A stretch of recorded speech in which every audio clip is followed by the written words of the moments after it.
trans the name of the game in the Middle East and North Africa? The question is transition to what? Dominating the answer is an Arab autocratic push for a Saudi-led regional order that would be based on an upgraded 21st century version of autocracy designed to fortify absolute rule. To achieve that, autocrats have embraced economic reform accompanied by necessary social change that would allow them to efficiently deliver public goods and services. It is an approach that rejects recognition of basic freedoms and political rights and is likely to produce more open and inclusive political systems that ensure that all segments of society have a stake.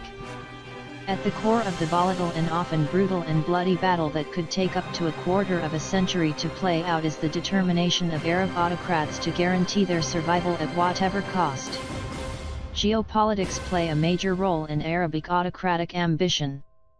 To compensate for their inherent weakness and lack of the building blocks needed for sustainable regional dominance, Arab autocrats, except for Egypt, the one Arab state with the potential of being a dominant, long-term regional player, need to contain first and foremost Iran, and to a lesser degree Turkey. It is a geopolitical struggle, dominated by the rivalry between Saudi Arabia and Iran, that has enveloped the Middle East and North Africa for almost 4 decades and progressively undermined regional stability, fueled the rise of extremism and jihadism, encouraged supremacist, intolerant and anti-pluralistic tendencies far beyond its borders in countries like Pakistan, Malaysia, and Indonesia, and turned it into the most volatile, repressive, and bloody part of the world.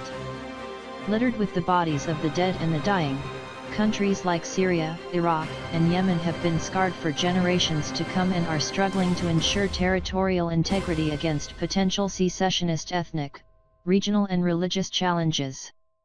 Possible US-backed Saudi efforts to destabilize Iran with attempts to stir ethnic unrest risk the Islamic Republic and Pakistan becoming the next victims. Countries such as Lebanon teeter on the brink. Restive populations meanwhile hang in the balance, hoping that their continued surrender of political rights and new social contracts unilaterally drafted by autocratic leaders will bring them greater economic opportunity. In some countries like Egypt, expectations have been dashed.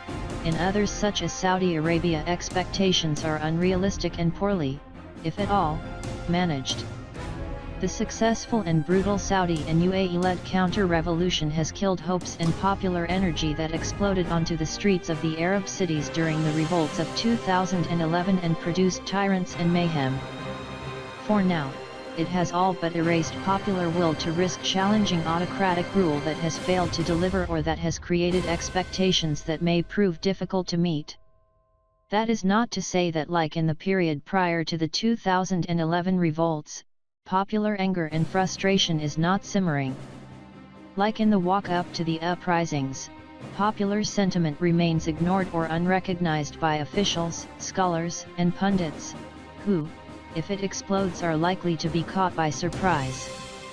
No one knows whether it will explode and, if so, in what form and what might spark an explosion. It was the self-immolation of a fruit vendor in Tunisia in late 2010 that set the Middle East and North Africa alight. While history may not repeat itself literally, events 6 years later in the Rif, a rebellious region of northern Morocco, sparked by the death of Mouchain Fikri, an unemployed street merchant, suggest the writing may be on the wall. Subscribe to the morning email.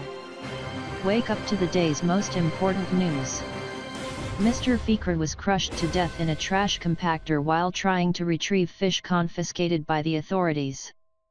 A year of protests since Mr. Fikri's death suggests that the effectiveness of King Mohammed VI's constitutional reforms in an initially successful bid to co-opt the demonstrators, as well his support for the Rif's indigenous Berber culture and promises of state investment that would turn the region into a manufacturing hub, have either run their course or fallen short. Nasser Zefzaf, a 39-year-old unemployed man with an understanding of the power of social media, has, despite the government's use of security forces, succeeded with online videos and fiery speeches denouncing corruption and dictatorship, to not only keep the protests alive but also encourage their intermittent spread to other parts of the country. The Moroccan capital of Rabat witnessed in June its largest anti-government protest since the 2011 revolts. Regimes have closed off channels for political expression, and responded to popular protests with increasing brutality. The governments of Egypt, Saudi Arabia, and, to some extent, Morocco, epitomize Arab regimes' seeming inability to escape the autocracy trap, even as current circumstances suggest that another popular awakening is imminent, said Moroccan-born former Israeli Foreign Minister Shlomo Ben-Ami. Mr. Ben-Ami's timeline may be optimistic, but the underlying message remains valid. Regime survival-driven, government-controlled economic reform that seeks to ensure that private enterprise remains dependent on the public sector, limited social reforms, exclusionary rather than inclusionary policies, and rejection of political change may buy time, but ultimately will not do the trick. Autocratic regimes in the Middle East and North Africa are, for now, riding high, buffeted by the ability to divert public attention with promises of economic change, the specter of Iran as a foreign threat, U.S. support for regional autocrats and containment of Iran, and the fueling of ethnic and sectarian tension. At best, that buys Arab autocrats time. The risk is festering and new wounds that are likely to come to haunt them. 4 decades of global Saudi propagation of Sunni Muslim ultra-conservatism to counter what initially was Iranian revolutionary zeal but later transformed into Iranian strategy in a long-standing covert war has turned Arab Shiites and their militias into potent political and military forces. The specter of the Houthis organizing themselves on the border of Saudi Arabia on the model of Lebanon's Hezbollah is but the latest example. Autocratic self-preservation and the Saudi-Iranian rivalry, coupled with disastrous U.S. policies, including the 2003 invasion of Iraq, have racked countries across the region and fostered a generation of Syrians and Yemenis that is likely to be consumed by anger and frustration with their human suffering and what is likely to be a slow rebuilding of their shattered countries, whose existence in their current form and borders is at best uncertain.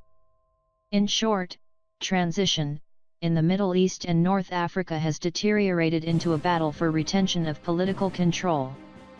It constitutes a struggle for the future of a region that with near certainty will produce more conflict as well as black swans that could create even more havoc long before it yields sustainable solutions that ensure equitable economic development and transparent and accountable rule of law.